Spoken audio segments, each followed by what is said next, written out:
Howdy mga human being, na-invite po ulit tayo sa isang event. Ano ba yung mga kaganapan kapag pumupunta si Itself sa mga event? Ano yung mga pagsubok, mga problema na kanyang pinagdadaanan? Dalawang bagay lang yan. It's either wala akong masakyan or walang mag-aayos sa akin. Gaya ngayon, bukas na yung event. Hanggang ngayon, 10:30 na ng gabi, wala pa akong mahanap na makeup artist. Grabe naman. Bahala na, samahan niyo ko ngayong araw na to. Pati damit nagka-problema. Dahil hindi ako marunong manahe, ay ang pinatahi ko kagabi yung susuotin kong pantalon sa friend ko. At ito naman si Itself na pinaplantya yung damit. Malamang gusot-gusot kung susuotin dun sa event. Harap tayo sa human being. So, syempre dapat may pa-skincare tayo para naman kahit papano mabawasan yung sumpa sa mukha kahit wala naman talaga nangyayari. 12 yung start ng event. Maaga akong lumawas papunta ng Manila kasi doon ako magpapa-hair and makeup. Nag-book na nga lang pala ako ng card. Dahil ang mahal, 1,600. Ayan, masyado tayo napaaga. 1 hour lang, andito na kami sa Manila. Diyos ko, naghahanap ako ngayon ng CR kasi sukang-suka ako sa biyahe. Tapos sasabayan pa ng pagtatae, mamatay na lang talaga. Saan ako tatain ito? Oh. Saan ako susuka nito? Wala ba lang kasi CR dito? Diyos ko, mamatay na lang. Yun, after ilang oras, dumating na din yung makeup artist at andito na din kami sa studio ko saan dito ko aayusan. Simpleng makeup lang naman for a day lang, pang soft lang, pang fresh lang, ganun. And here's the final look. Fresh lang, ganun, kahit hindi naman sa personal. Ayan na, panindigan mo yung makeup mo tsaka yung suot mo ngayong tag-init Ayan, ito na talaga. On the way na kami sa event sa Taguig Market. Nag-book na nga lang pala ulit ako ng car. Grabe, 300. Mamatay na lang talaga sa gastos. Ang exciting part sa buhay ko, ang pakain. Ayan, so nagkaroon muna kami ng lunch kasama ang agency. Sila yung kumuha sa amin sa Nesty Commercial. Thank you po. After nun, ayan, dumiretso na kami dito sa mismong event Nesty event to kung saan may iba't ibang booth, maglalaro ka ng iba't ibang games at mananalo ka ng iba't ibang mga prizes. Ganun siya. Laki ng Nesty, kaya ko kayang tunggain yan. Malamang, sanay ako sa Nesty commercial eh. Then ayan, pumunta lang si Itself sa may LED kasi pinapalabas pa ulit-ulit yung commercial namin. Ay, kabog, ito talaga. Dahil tuwan-tuwa ko, nakita ko yung sarili ko. Feeling ko kasi naka-billboard na ako kahit tarpaulin naman talaga siya. Sana binigay nyo na lang sa akin, no? Yung pinapakilala ko nga pala sa inyo, ang tatay ko sa commercial, si Daddy Robby. Halata mo mag-ama kasi talagang sayaw kami ng sayaw na parang ewan dyan. Ayan, dito ko na-amaze kasi first time ko lang. Ito yung pa-tote bag nila pero ikaw mismo yung magde-design. Nilagay ko lang yung name ko na Kenko, iba't ibang stickers, emoji, and kahit ano pa. Hindi ko alam kung ano tawag dito. Basta pag dinikit nila dito yung tote bag, ayan na, okay na. Para siyang printer, ganun. Kalagitaan ng event, pumunta muna ako sa CR kasi binura ko na yung makeup ko, napakainit, barag-barag na siya, hindi na siya maintindihan, hulas na parang ewan. Nagkaroon lang ng konting shoot din, ayan na, umuwi na ako. At dahil mahal ang pabook ng mga sasakyan na yan, Diyos ko, aabutin na naman ako ng 2,000, mamulubi na lang talaga. Nag-DIY commute na lang ako, dito na lang ako dadaan papunta sa bahay namin sa Cavite, sa PTEX. Yun lang yun. Hindi ko alam kung ano kakalabasan ng short vlog na to. Gusto ko lang talaga mag-vlog din. Ayun na yun. Thank you sa panonood. Send and receive good vibes. See you on my next video content. Porket may kasama kong iba tapos hindi kita pinansin, sasabihin mo agad na plastic ako sa'yo? Bakit? Totoo naman Sinasamahan mo lang ako kasi wala kang choice. Kasi ako lang yung available. Lo, di ba mag-best friend sila? Bakit sila pa yung magkaaway ngayon? Sige, plastic na kung plastic. Eh ikaw, alam ba nila yung masama mong ugali? Di ba pumatol ka sa matanda para may pangluho ka? Bakit mo binibiring up yung mga ganyan? Hindi mo na dapat pinagsasabi yung sa atin ng dalawa kasi hindi yun yung problema natin. Eh, andito na lang din naman tayo Lubusin na. Alam ba ng lahat na muntik ka ng mabuntis? Buti na lang kamo, walang nabuo. Charmaine, please, tumigil ka na. Ang sama ng ugali niya, guys, di ba? Eto pa! Dahil sa kakaluho niya, kahit wala naman siyang trabaho, lubog na siya sa utang ngayon. Wala ka pala Siyempre, kinikilingan ko kasi di ba yung problema? Hoy, kayong dalawa. For sure may sinasabi sa Jasmine sa inyo tungkol sa akin, no? Ha? Wala siyang sinasabi tungkol sa'yo. Sa true. Tsaka kung may sasabihin man siya tungkol sa'yo, yun ay yung memories ninyong dalawa.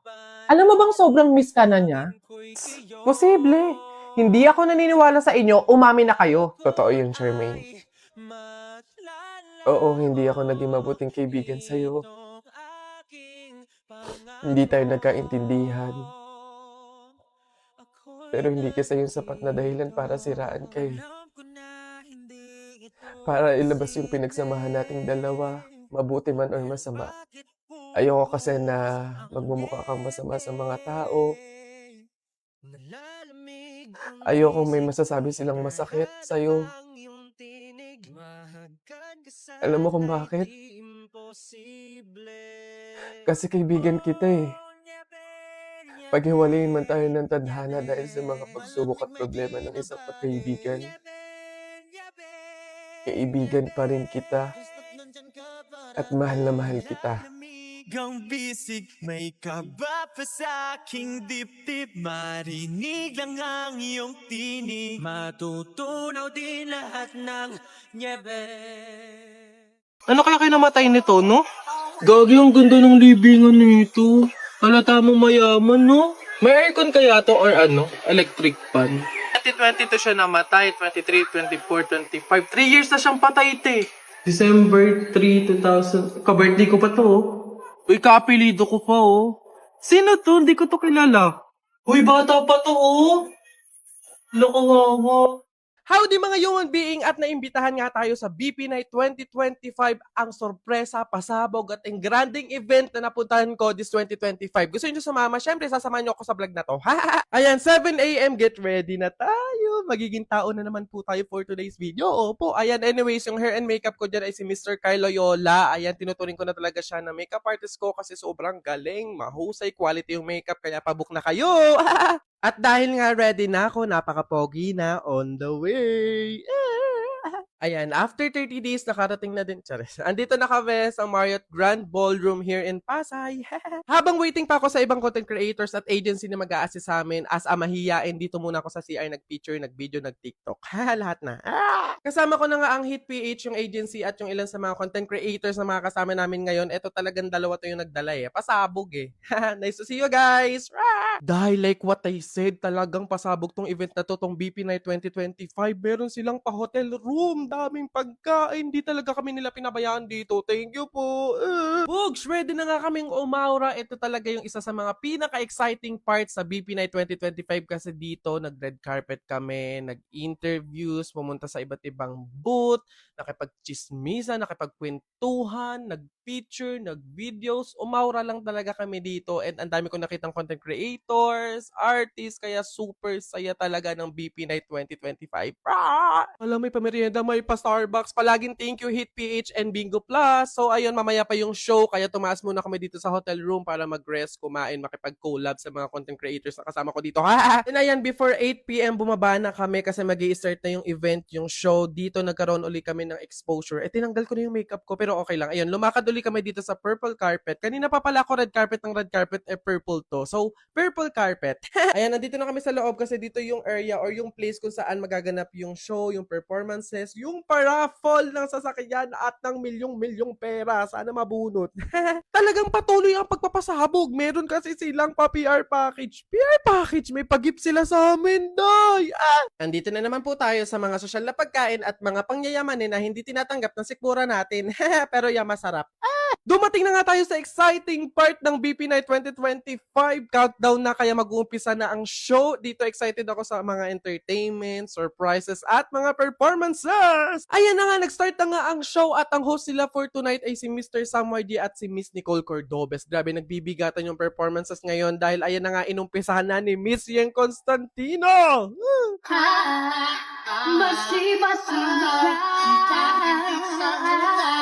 Siyempre, hindi mawawala yung ating bida din for tonight, ang mga Bingo Plus Board of Directors. Hello po, pengin pera. Habang nanonood, eto si Sad kumain na ng kumain. Alam nyo, imbis na mabusog ako sa kinakain ko, nabusog pa ako sa mga performances. Alam nyo kung bakit? Si Piolo Pascual lang naman ang sunod na kumanta. You get rid of everything but you can. Kasama din dito nag-perform sina Miss Angeline Quinto, Miss Jackie Gonzaga, Vice Ganda, and more. Sa huli ng event, nag-start na din ang Lucky Spin. Sino kaya mananalo ng more than 500 million pesos at ng sasakyan? Sana all. Parang kailangan ko na umuwi. Ako na lang natira sa table namin eh. Once again, thank you so much BP and Hit PH sa pag-invite po sa amin. Super nag-enjoy kami. Panibagong experience and achievement na naman to para sa amin. Also, thank you so much sa panonood. Send and receive good vibes. Di ba nga may episode 1 na ang Nessie Commercial? May kakalabas lang ngayon na episode 2! Dahil nga demanding kayo, sagot ko na ang behind the scenes ninyo. Tara mga human beings, samahan nyo ako sa BTS ng episode 2 ng Nestle Commercial. Kung talagang human being kayo na tutok sa mga ina-upload ko, makikita nyo doon yung behind the scene ng episode 1. So, ito yung kaduktong nun kasi meron naman kaming shoot kinaumagahan, kinabukasan ng episode 2. So, kaya nagstay na lang kami dito sa Manila at dito kami nag-check-in sa hotel na to. Nakakapagod naman talaga. Akala nyo ba ganun kadali mag-shoot? 15 to 30 seconds na ipi-play sa inyong lahat pero buong araw namin yung shoot. Gusto nyo ng room tour? Eto, saglit lang. So, ayun nga, ang ganda no, doy talaga as in. Nakakalungkot lang kasi hindi namin siya nalubos. Hindi man lang kami nakapanood ng movie, nakapagbanlaw-banlaw, nakapagbabad sa bathtub. Kasi naman, imagine nyo, alas 12 na ng madaling araw kami naka-check-in. Tapos gigising kami ng 5 a.m. Literal na natulog lang talaga kami, day. Hindi na naman lang namin nalubos. Pero kasi alipin tayo ng salapi, nagtatrabaho tayo, so kailangan nating sumunod. Magandang umaga mga human being. Kahit naman talaga tinatamad siyang bumangon, kulang pa siya sa tulog at gusto pa niya magstay sa hotel ng 1 week. Eto yung masaya dito na lang kami bumawi. So ayun, may free breakfast after namin kumain dito. Sinundo na ulit kami ng service on the way. After an hour, andito na kami sa location. Day, ang ganda. Sana all. Ito kasi yung magiging bahay ng pamilya ni Davao Conyo sa episode 2. Dito naman is nakaready yung makeup artist natin, yung wardrobe team. At ito yung magiging standby area namin the whole day. Actually, kanina pa sila nakasetup. Maaga kasi yung shoot ni Davao Conyo kasi ang dami niyang character sa episode 2. Kita nyo naman siguro sa commercial. Then, ayan, meron na kaming go signal. Kami naman yung inaayusan. Ganun pa din sa mga nauna namin commercial. No makeup look yung atake. Ang pinagkakaiba lang talaga is yung suot or yung wardrobe namin. Bugspuksaan na. Nag-start na yung shoot and yung sinamin dito is kami naman yung ipinakilala ni Davao Conyo sa pamilya niya. So yung acting ko naman dito is parang manghang-mangha na aliw na nakapunta sa malaking bahay na parang hindi ka sanay ganun.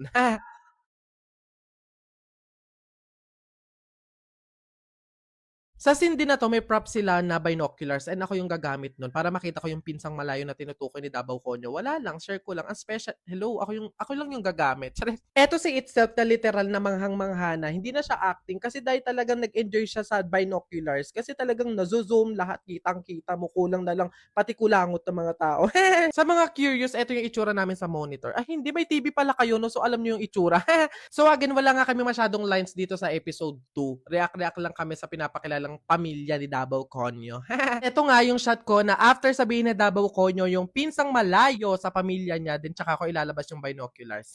Share ko lang, bakit ba? After ng mga ilang scenes na mga shots, ayan, pahinga time kasi lunch time na. Sabay-sabay kami kumain ng lunch, nagkwentuhan at nagrest. Then, back to work. Tawang-tawa daw yung ilan sa mga crew sa akin sa shot na to or sa scene na to kasi para daw akong timang talaga. As a first timer kasi yung atake ko dito, yung parang hindi siya sanay sa ganung kalaking bahay, may aircon, na mangha aliw na hindi siya sanay sa malinis. Ayun, shot or scene pa din na pumasok na kami sa bahay ng pamilya ni Davao Conyo. Then ayun, react pa din, namamangha, ganun, first timer. Ano pa ba sasabihin ko? Nahahaba lang yung vlog na to. Then ayun, malapit nang matapos kasi gabi na niyan, hindi ko alam, nagulat ako na meron pala kaming shot or meron kaming scene ni Davao Conyo. Alam niyo naman, I'm a fan kasi ang galing niya talaga bilang isang content creator. Tapos ngayon yung plot twist, makakatrabaho ko siya. FYI, ang bait niya, down to earth. Siya pa yung nag-a-approach, kaya talagang hiyang-hiya ko.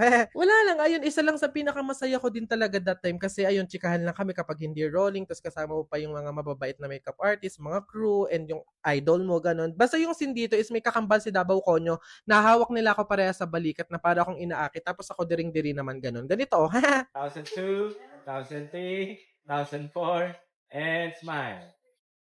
Then ayun, pack up na, we are na!